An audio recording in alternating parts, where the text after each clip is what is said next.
chapter 6.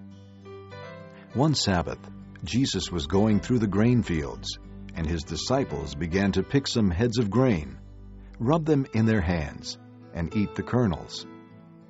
Some of the Pharisees asked, "Why are you doing what is unlawful on the Sabbath?" Jesus answered them, Have you never read what David did when he and his companions were hungry? He entered the house of God, and taking the consecrated bread, he ate what is lawful only for priests to eat. And he also gave some to his companions. Then Jesus said to them, The Son of Man is Lord of the Sabbath.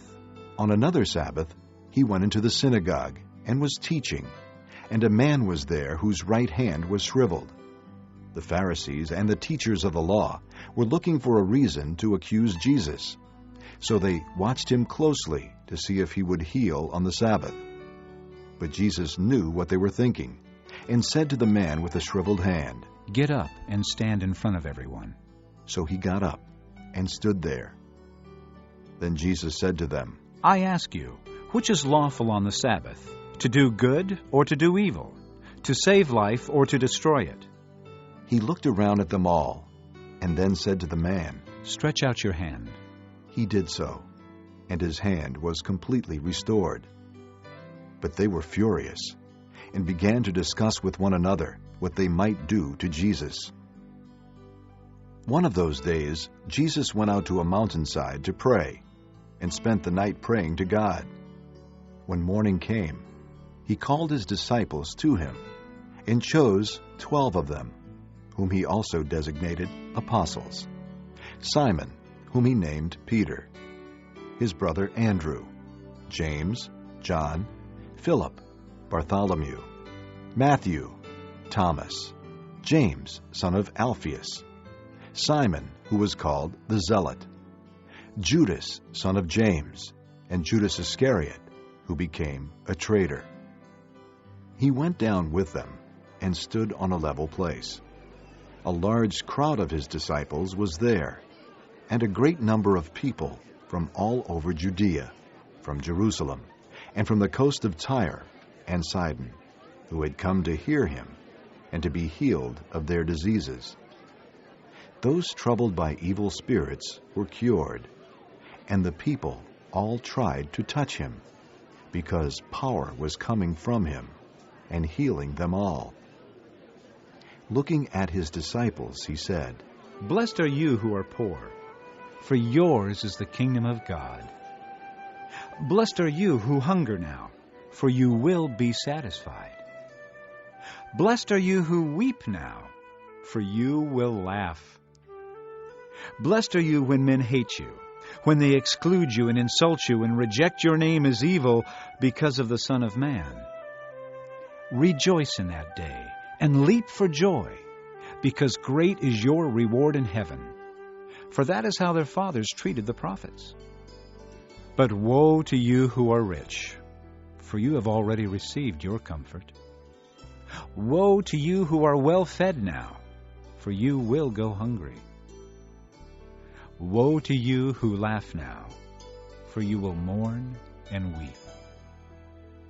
Woe to you when all men speak well of you, for that is how their fathers treated the false prophets. But I tell you who hear me, love your enemies, do good to those who hate you, bless those who curse you, pray for those who mistreat you. If someone strikes you on one cheek, turn to him the other also. If someone takes your cloak, do not stop him from taking your tunic. Give to everyone who asks you, and if anyone takes what belongs to you, do not demand it back. Do to others as you would have them do to you. If you love those who love you, what credit is that to you? Even sinners love those who love them. And if you do good to those who are good to you, what credit is that to you? Even sinners do that. And if you lend to those from whom you expect repayment, what credit is that to you? Even sinners lend to sinners, expecting to be repaid in full. But love your enemies, do good to them, and lend to them without expecting to get anything back. Then your reward will be great, and you will be sons of the Most High, because He is kind to the ungrateful and wicked. Be merciful, just as your Father is merciful. Do not judge, and you will not be judged. Do not condemn, and you will not be condemned. Forgive, and you will be forgiven. Give, and it will be given to you. A good measure, pressed down, shaken together, and running over, will be poured into your lap. For with the measure you use, it will be measured to you. He also told them this parable. Can a blind man lead a blind man? Will they not both fall into a pit? A student is not above his teacher, but everyone who is fully trained will be like his teacher. Why do you look at the speck of sawdust in your brother's eye and pay no attention to the plank in your own eye? How can you say to your brother, "Brother, let me take the speck out of your eye," when you yourself fail to see the plank in your own eye? You hypocrite! First take the plank out of your eye, and then you will see clearly to remove the speck from your brother's eye.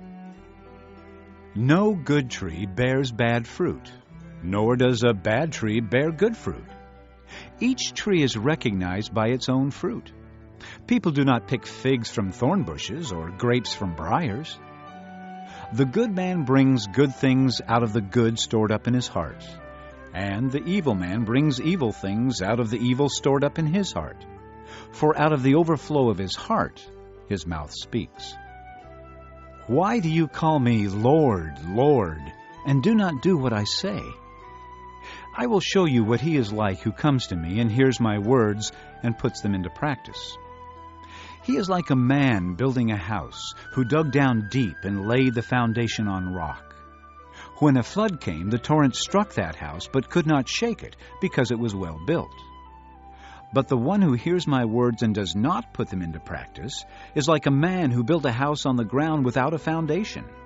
The moment the torrent struck that house, it collapsed, and its destruction was complete.